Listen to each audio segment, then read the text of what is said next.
Coronavirus sin límites. Mientras se espera por la llegada de la vacuna rusa, el gobierno define cómo continuará con el aislamiento.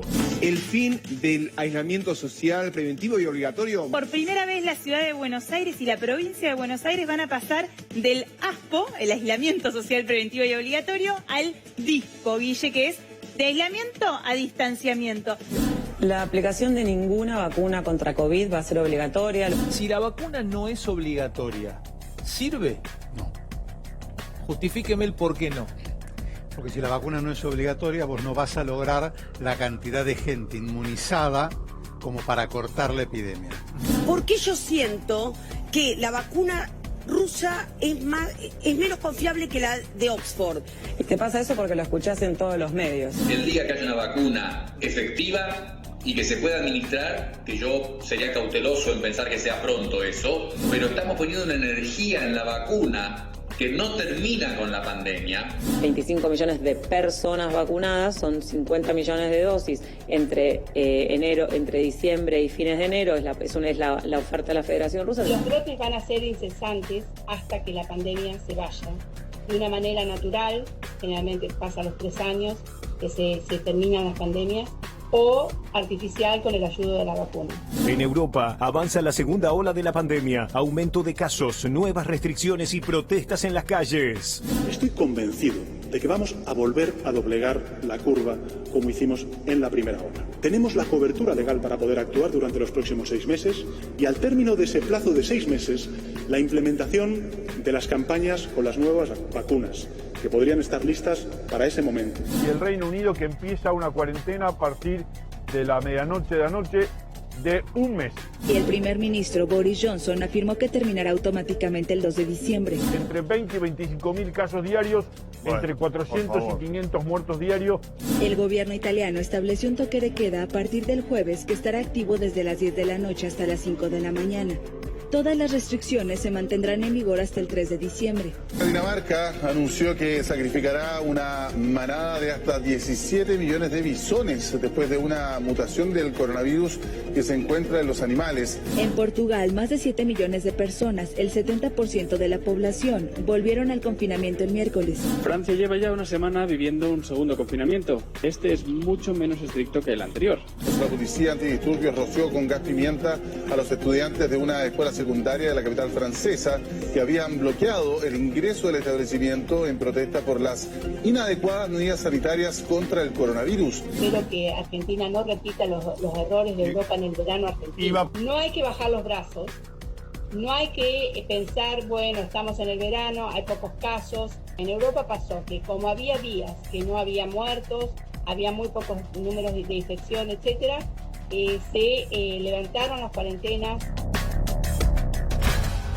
Bueno, a ver, esto es mezcla de segunda ola, en nuestro caso fin de la primera, se mezcla vacuna, se mezcla manera el anuncio que pasamos de ASPO a DISPO. No sé qué quiere decir, pero lo digo así de memoria y queda bien. Yo te lo, no me te lo digan qué quiere decir todas esas palabras. Es aislamiento preventivo social obligatorio, claro. Y DISPO es distanciamiento. Claro. Social. Ya se reemplaza aislamiento por distanciamiento. Ahí vamos. Lo repito. Ahí va, sí. Creo que lo aprendí después. Bueno, primero, el hemisferio norte en shock. Primero, los Estados Unidos no tiene presidente. Tema 2. Reino Unido.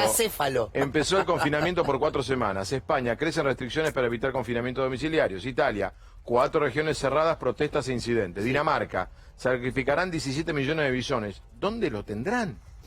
Dinamarca es chiquito, ¿no? ¿Por mutación del COVID?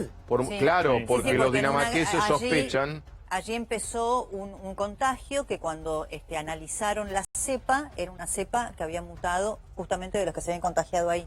Sí, temen que los bisones sean una variable del original murciélago del COVID-19. O el pangolín. Primer ministro aislado en Suecia.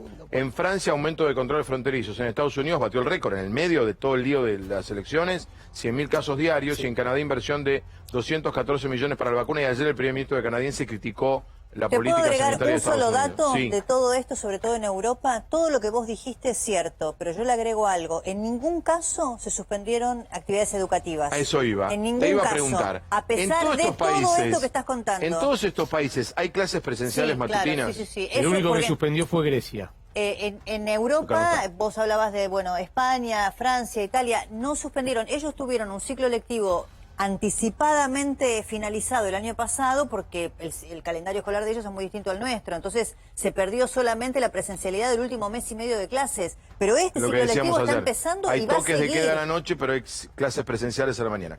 Victoria, mañana el presidente habla con Putin por la vacuna y van a correr, entiendo, al laboratorio que supuestamente iba a intermediar, o sea, va a ser compra Estado-Estado.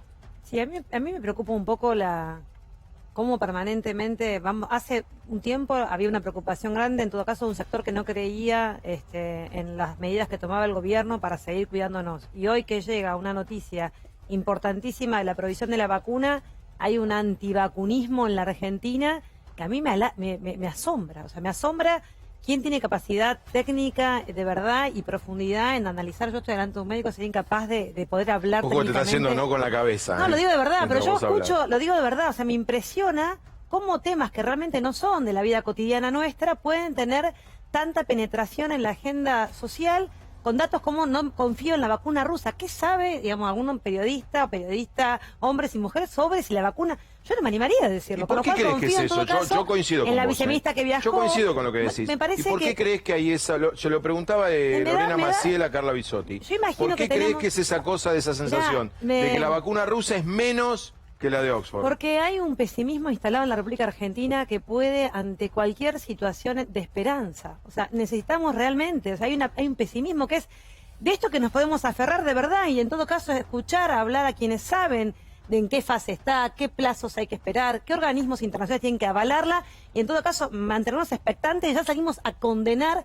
la compra de la vacuna, el negociado, es Rusia, es el comunismo que vuelve a la... O sea, hay una cantidad de desinformación que en lugar de llevar certidumbres a una población que la está pasando realmente muy mal, pandemia, muertes en la Argentina, camas que estamos viendo si se ocupan, si no, por regiones, por localidades, hay una agenda de preocupaciones que tiene que ver con cómo recomponemos la estructura productiva y del trabajo y cuando tenemos la posibilidad de sentarnos a ver realmente ¿puede decir que no vamos seriedad, a hacer, la ¿puede decir que no negatividad. vamos a hacer hámsters de la vacuna rusa? No, yo creo que no, y creo que el mundo, a esta altura me animo a pensar que no debe haber obviamente en el mundo algún tipo de especulación con respecto a esto.